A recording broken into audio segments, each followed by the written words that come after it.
Here is a number that should stop you cold. Elvis Presley performed over 1,100 concerts in his career. 1,100. He played in Vegas so many times, the city practically renamed itself after him. He sold out arenas in every corner of the continental United States, from the Deep South, where he was born, to the glittering coasts where he became a god. And in all of those performances, across all of those years, spanning one of the most extraordinary careers any human being has ever had, not a single one of those concerts took place outside the United States. Not one. Not London, where tens of thousands of fans would have torn the walls off any venue just to breathe the same air as him. Not Tokyo, where his records sold in numbers that still defy belief. Not Paris, but not Sydney, not even Canada, which was a 4-hour drive from some of the stages he played regularly. The most famous entertainer the planet has ever produced never once performed for the planet. And for decades, the explanation you were given for that was so simple, so clean, so neatly packaged that most people accepted it without ever turning it over in their hands to see what was underneath. The story goes like this. Colonel Tom Parker, Elvis's legendary manager, the man credited with discovering him, shaping him, and turning a poor kid from Tupelo into the king of rock and roll, had a passport problem. He couldn't travel internationally. There were issues with his documentation. It was a bureaucratic inconvenience, an unfortunate technicality that kept the Elvis machine grounded on American soil. And because Parker was supposedly so essential to every aspect of Elvis's career, so irreplaceable in his role, Elvis simply couldn't tour abroad without him. End of story. Next question. That is the Wikipedia answer. That is the version that gets repeated in documentaries and skimmed over in biographies and accepted by people who have never paused long enough to ask the obvious follow-up question. And the obvious follow-up question is this: why couldn't Elvis just go without him? Why couldn't a man who had more money than most small nations, more fame than any living human, more power and influence and cultural weight than any single performer before or since, simply say, "Thank you, Colonel, I'll take it from here," and get on a plane? He wasn't a child. He wasn't under conservatorship. Yet he wasn't legally barred from international travel. He had a valid passport. He had the means. He had more invitations than any artist in history has ever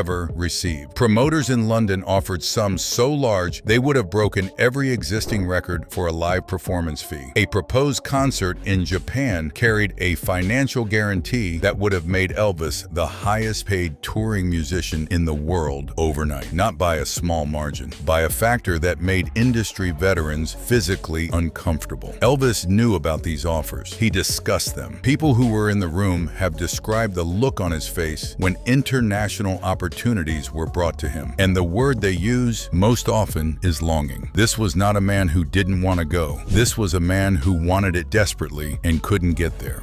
And the reason he couldn't get there had almost nothing to do with a passport and almost everything to do with a kind of control so total, so deeply embedded in the architecture of his life, that by the time he understood what had been done to him, he no longer had the tools to undo it. Because the passport story isn't just incomplete, it's a curtain. And what's behind that curtain is one of the most disturbing manager-artist relationships in the history of entertainment. A relationship built on a stolen identity, sustained by financial exploitation that would later be described by legal professionals as unconscionable, and enforced through a psychological dependency so profound that it effectively turned the most liberated performer America had ever seen into a man who couldn't leave his own country. Colonel Tom Parker didn't just manage Elvis Presley, he contained him. He built walls around him that looked like opportunity from the outside and felt like a prison from the inside. And every single concert Elvis ever played, every Vegas residency, every American tour, every night he walked onto a stage and gave everything he had to an audience that worshiped him, happened inside those walls. The international stage, the one place where those walls would have crumbled under the weight of legal scrutiny and financial transparency, and the simple logistical reality of operating across borders was the one place Parker could never let him go. Not because of a passport, because of what a passport application would have revealed, because of what international financial structures would have exposed, yet because the moment Elvis Presley stepped outside the United States, the entire machinery that had been built around him, the contracts, the commissions, the control, all of it would have been dragged into the light. And light was the one thing Colonel Tom Parker could not survive. But here's what no one ever asks, and it's the question that changes everything. Did Elvis know? Did the king of rock and roll know that the man who controlled his entire life wasn't even who he said he was? The answer is worse than yes, and it's worse than no. The man the world knew as Colonel Tom Parker was born Andreas Cornelis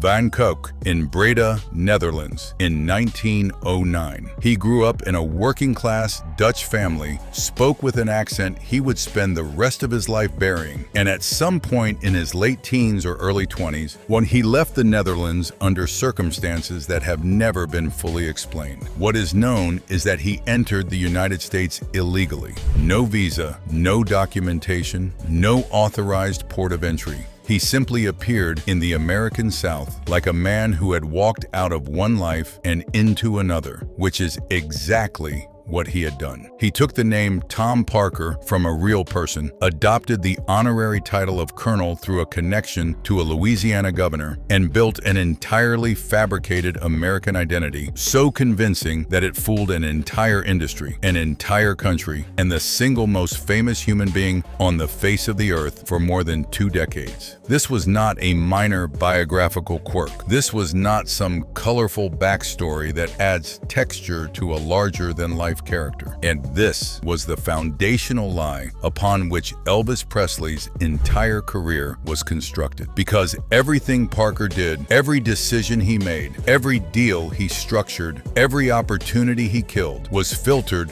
through one overriding priority that had nothing to do with Elvis and everything to do with self-preservation. Tom Parker could never submit to a background check. He could never apply for a passport. He could never allow his name to enter any federal system that might cross-reference immigration records or flag an undocumented foreign national operating under an assumed identity. And that single constraint, that one man's desperate need to remain invisible to the machinery of government, shaped the trajectory of the most visible career in entertainment history. More than 90% of the people watching this video right now still aren't subscribed, and that means most people are missing out on exclusive, untold stories about Elvis Presley you won't find anywhere else. If you don't want to miss the next revelation, now's the time. Subscribe, hit the bell, and share this video with one friend. Now, let's continue. But Parker's deception went far deeper than a fake name and a missing passport. The financial architecture he built around Elvis was, by any objective standard, one of the most predatory management arrangements ever imposed on a major artist. The industry standard for a manager's commission at that time was somewhere between 15 and 20%. Parker took 50. Half of everything Elvis earned went directly to the man who had lied about his own name to get in the room. And that 50% wasn't even the worst of it. Parker structured deals in ways that funneled Elvis's income through entities Parker controlled, creating layers of financial opacity that made it nearly impossible for anyone on Elvis's side to see where the money was actually going. He negotiated a sale of Elvis's master recordings to RCA for a lump sum payment that served Parker's immediate cash flow needs, while stripping Elvis of royalties worth tens of millions of dollars over the coming decades. It was a deal so lopsided that when independent auditors eventually examined it, they described it not as poor judgment, but as something closer to financial malpractice conducted in plain sight. And here is where the international touring question transforms from a curiosity into something genuinely sinister. Yet Parker didn't just avoid international tours because he couldn't get on a plane. He actively sabotaged them. When foreign promoters came calling with offers that would have made Elvis the highest-grossing live act on Earth, Parker didn't simply decline. He ran interference. He inflated logistical concerns to make overseas shows sound impossibly complicated. He quoted fees so absurdly high that even the most serious promoters walked away believing the deal had fallen apart over money rather than discovering it had been killed by a man who couldn't risk a customs check. He told Elvis one story and told the promoters another, playing both sides against each other with the practiced ease of someone whose entire life had been an exercise in making people believe things that weren't true. And international touring would have required transparent financial structures. It would have demanded co-managers with foreign market expertise, people who would have looked at Parker's contracts and immediately recognized them for what they were. It would have introduced legal jurisdictions outside Parker's control, regulatory frameworks that would have required documentation Parker couldn't produce, and a level of professional scrutiny that the entire arrangement had been specifically designed to avoid. Every international opportunity wasn't just a concert Parker couldn't attend. It was an existential threat to the lie he had been living since he stepped off whatever boat or train brought him into this country with nothing but a stolen name and an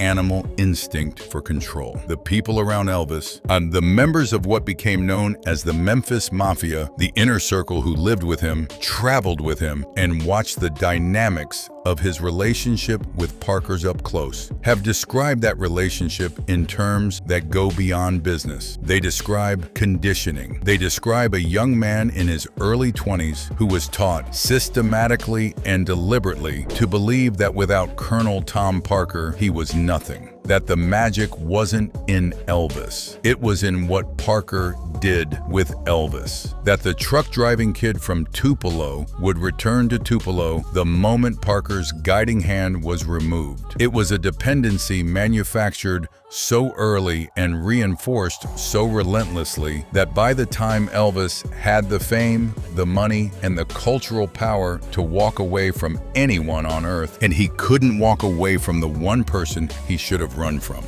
That the magic wasn't in Elvis. It was in what Parker did with Elvis. That the truck-driving kid from Tupelo would return to Tupelo the moment Parker's guiding hand was removed.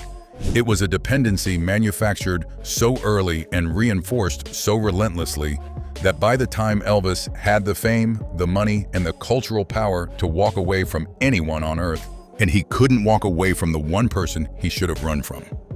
So here's the part that keeps historians up at night. There was one moment, one single documented moment, where Elvis nearly broke free. He was closer to stepping on an international stage than anyone ever knew. And what Parker did to stop it didn't just kill the tour. Some people close to the situation believe it started killing Elvis. In the early 1970s, something shifted inside Elvis Presley. He had spent years locked into the Vegas residency cycle, performing the same shows in the same rooms for audiences who adored him, but who represented only a fraction of the world that wanted to see him. And somewhere in the middle of all that repetition, all that controlled predictability, Elvis started pushing back. Not publicly, not dramatically, but in conversations that the people around him have never forgotten. He started talking about London. He talked about what it would feel like to stand on a stage in a country that had built an entire musical revolution on the foundation he laid. He talked about the Beatles, about how they had come to America because of him, and how he had never once set foot on their soil. There was something in his voice when he talked about it that the Memphis Mafia rarely heard. It wasn't the bravado of a superstar. It was the quiet ache of a man who understood that something enormous had been taken from him and was only beginning to understand who had taken it. Yet the offers that came in during that period were not hypothetical. They were formal, concrete, and staggering. A proposed series of concerts in London carried financial guarantees that would have shattered every existing record for a live performance fee. A Japanese promoter put together a package for a single show in Tokyo that represented the most lucrative one-night engagement ever offered to any performer in the history of music. These were not fan letters or wishful inquiries. These were signed proposals from established international promoters who had the venues, the infrastructure, and the funding ready to go. All they needed was a yes. And Elvis, by every credible account, from the people who were there, wanted to say yes. That was the genius of how Parker operated. He never said no directly, because a direct no would have required a direct reason, and a direct reason would have led to direct questions he could not afford to answer. Instead, Parker did what he had always done. He managed the situation into the ground. He told the promoters that Elvis's fee would need to be significantly higher than what they had offered, naming numbers so inflated they were designed to end the conversation, while making it appear that the conversation had ended over money.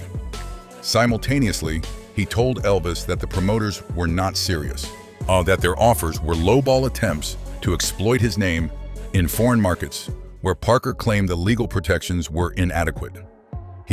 Every door that opened toward the outside world, Parker quietly closed from the other side, and he did it with such practiced subtlety that Elvis was left feeling not imprisoned, but simply unlucky, as though the timing just never worked out, as though the world beyond America's borders was always just barely out of reach through no one's particular fault. But Elvis was not stupid. He was isolated and manipulated and chemically compromised, but he was not stupid. And there are accounts from people inside Graceland during this period that describe a man who was beginning to connect dots he had previously left scattered. He became agitated. He became confrontational in ways that made the people managing him deeply uncomfortable. He asked questions about his finances that he had never asked before. He made phone calls to people outside Parker's approved circle. And every time that agitation built to a point where it threatened to become action, where Elvis's frustration might have actually translated into picking up a phone and calling a lawyer or telling Parker directly that he was done, something intervened. Not a conversation, not a compromise, a prescription. But this is where the international touring suppression and the pharmaceutical pipeline converge into something that can no longer be described as coincidence. The pattern was documented by people who witnessed it firsthand. When Elvis became difficult, when he pushed against the boundaries of the cage, when he started asking the kinds of questions that endangered the entire structure Parker had built, the solution was never transparency. The solution was sedation. Dr. Nick was always available. The prescriptions were always ready. And the chemicals that entered Elvis's system during these periods of agitation didn't just calm him down. They erased the urgency. They dissolved the resolve. They took a man who had been ready to fight for his own freedom and returned him to a state of compliant, a medicated passivity that allowed everything to continue exactly as it had been. And that brings us to what might be the most disturbing realization of all. Because when you look at the final 2 years of Elvis's life, the bloating, the isolation, the concerts where he slurred through lyrics he had sung 10,000 times, the moments on stage where the most magnetic performer in history looked like a man who had already surrendered, you are not watching a man who destroyed himself. You are watching what happens when every exit is sealed, every door is guarded, and the only person who could have set you free is the same person who built the cage. The world called it a tragedy, but tragedy implies fate. This was architecture. Elvis Presley died on August 16, 1977, and his body was found on the bathroom floor of Graceland in the early afternoon. By late evening, the news had circled the globe. Millions of people wept openly. Radio stations cleared their schedules. The world stopped, genuinely stopped, in a way it had never stopped for any entertainer before. And while all of that was happening, while the planet was drowning in grief for a man it had loved more than it had ever been allowed to understand, Colonel Tom Parker was already at Graceland, not mourning, negotiating. Within hours of Elvis's death, before the body had even been transported to the funeral home, Parker was in meetings with the Presley family's representatives discussing the continuation of his management commission on posthumous earnings. And the man who had spent 2 decades ensuring Elvis could never leave his control was now ensuring that even death would not disrupt the revenue stream. The casket wasn't closed yet, and Parker was already calculating percentages on the grief. What happened in the months that followed tells you everything about what Parker knew and what he feared. He eventually agreed to sell his so-called management rights to the Presley estate for a sum that, when independent financial analysts later reviewed the transaction, was described as dramatically below what those rights were actually worth. A man who had spent his entire career squeezing every dollar out of every deal suddenly accepted far less than he was owed. That is not the behavior of someone negotiating from strength. That is the behavior of someone negotiating from fear. Parker didn't want a prolonged legal process. He didn't want discovery. He didn't want attorneys on the other side of a table asking him to produce documentation that would require him to explain who he actually was. He wanted out, cleanly and quietly, before anyone looked too closely at the machinery he had built. And he got exactly that. The estate, once Parker was removed from the equation, did not dismantle his playbook. They perfected it. Graceland became a pilgrimage site, generating hundreds of millions of dollars. The merchandise operation became one of the most profitable licensing machines in entertainment history. The narrative around Elvis was polished, packaged, and protected with a ferocity that left no room for the uncomfortable questions. And the financial exploitation was quietly acknowledged in legal footnotes, but never centered in the public story. The pharmaceutical pipeline was treated as a personal failing rather than a systemic one. And the reason Elvis never toured internationally, the real reason, the one that implicated not just Parker, but everyone who enabled Parker, was reduced to a footnote so small most fans never even encountered it. Lisa Marie Presley spent her life orbiting the edges of this machine. She inherited Graceland. She inherited the legacy. And by many accounts, she inherited a private burden of knowledge that she carried with a heaviness the public only glimpsed in fragments. She spoke in interviews about feeling disconnected from the version of her father that the estate projected.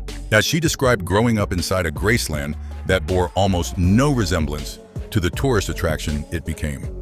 And in private, according to people who were close to her, she expressed doubts that went beyond the circumstances of her father's death. She questioned how he had lived. She questioned the people who had surrounded him. She questioned a system that had turned the most electric human being she had ever known into a man who couldn't leave his own house without permission from people who were making fortunes off his captivity. Lisa Marie is gone now. She died in January 2023. And whatever she knew, whatever she carried, whatever she might have one day said on the record, went with her. Elvis Presley never stood on a stage in London. When he never heard 80,000 people in Tokyo sing his lyrics back to him in a language he didn't speak. He never felt what it would have meant to be truly global, truly free, truly in control of the gift that changed the world. Not because he didn't want to, not because the world didn't want him, but because one man's lie, carried across an ocean half a century earlier, became a lock that could never be opened without exposing everything. The real reason Elvis never toured outside America isn't just chilling. It should change the way you hear every note he ever sang. If this reached you, it reached you for a reason. Share it before the algorithm decides it's inconvenient. Subscribe if you want the stories that billion-dollar legacy machines spend fortunes keeping quiet. Elvis deserved the world. He just wasn't allowed to see it.